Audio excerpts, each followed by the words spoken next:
Assalamualaikum warahmatullahi wabarakatuh. Hai teman-teman, bertemu lagi kita pada materi pembelajaran dengan dosen Hendra Haramain SE MPD. Pada kesempatan kali ini, kita akan membahas tentang pengantar akuntansi. Informasi akuntansi digunakan oleh banyak pihak atau pengguna dengan masing-masing kepentingannya. Kepentingan antara satu pengguna dengan para pengguna lainnya tidak sama, sehingga informasi yang dicari pun berbeda. Bagi dunia bisnis, kegunaan akuntansi antara lain untuk: yang pertama, menyediakan informasi untuk pengambilan keputusan baik investasi maupun kredit. Yang kedua, sebagai alat komunikasi bisnis antara pihak manajemen dan pengguna eksternal mengenai posisi keuangan, perubahan posisi keuangan, dan arus kas.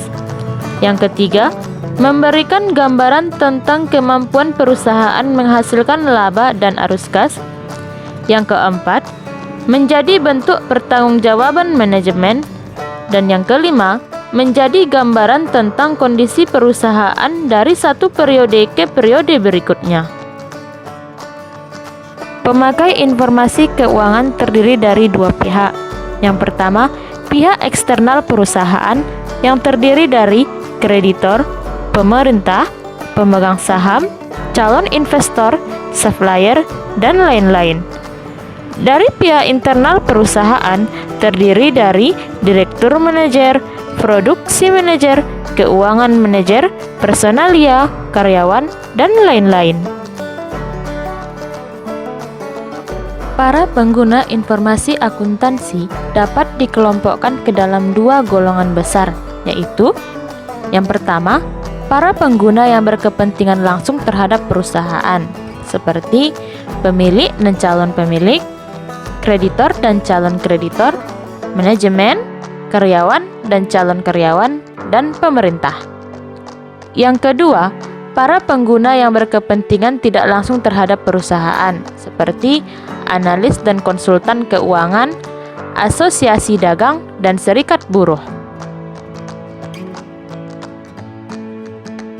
Secara umum, dilihat dari siapa pemakai laporan keuangan perusahaan, akuntansi dibagi menjadi dua, yaitu akuntansi keuangan dan akuntansi manajemen.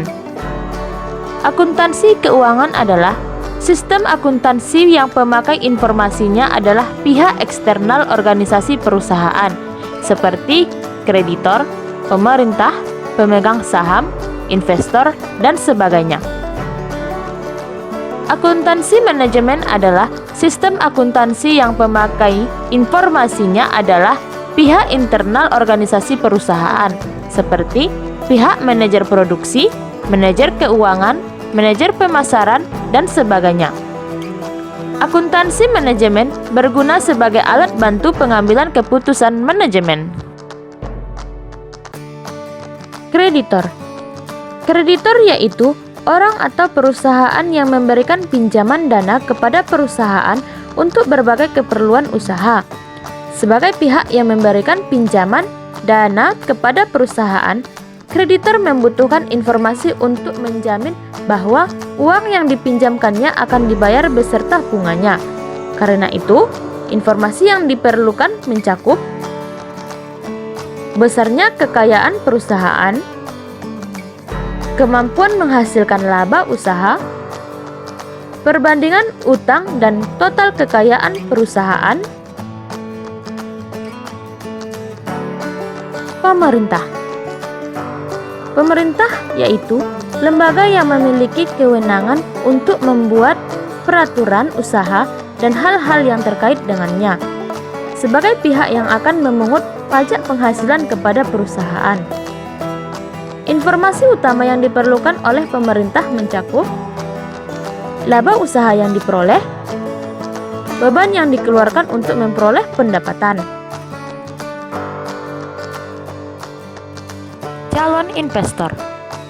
Calon investor merupakan orang-orang atau lembaga yang akan menanamkan uangnya dalam suatu perusahaan di masa mendatang.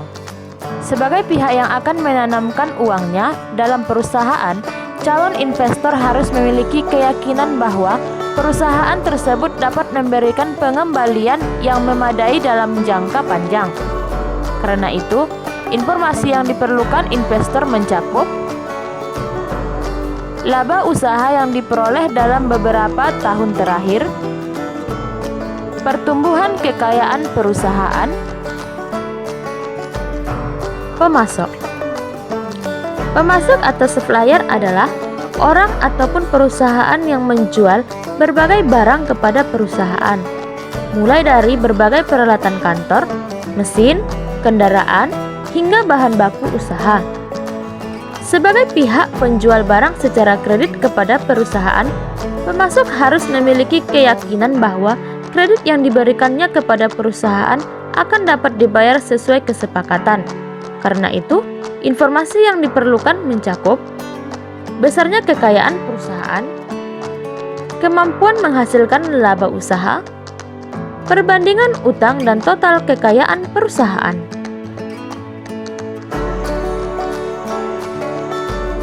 Pemilik atau pemegang saham. Pemilik atau pemegang saham yaitu orang atau lembaga yang telah menanamkan uang atau kekayaannya pada perusahaan. Sebagai pihak yang telah menanamkan uangnya dalam perusahaan, pemilik perusahaan harus memperoleh imbalan atas kekayaan yang telah ditanamkannya tersebut. Imbalannya dapat berupa pembagian atas sebagian atau seluruh laba usaha yang telah diperoleh perusahaan. Karena itu, informasi utama yang diperlukan adalah laba usaha yang diperoleh, perubahan kekayaan perusahaan dalam beberapa tahun. Oke teman-teman, cukup sekian pembahasan materi kali ini. Semoga bermanfaat ya.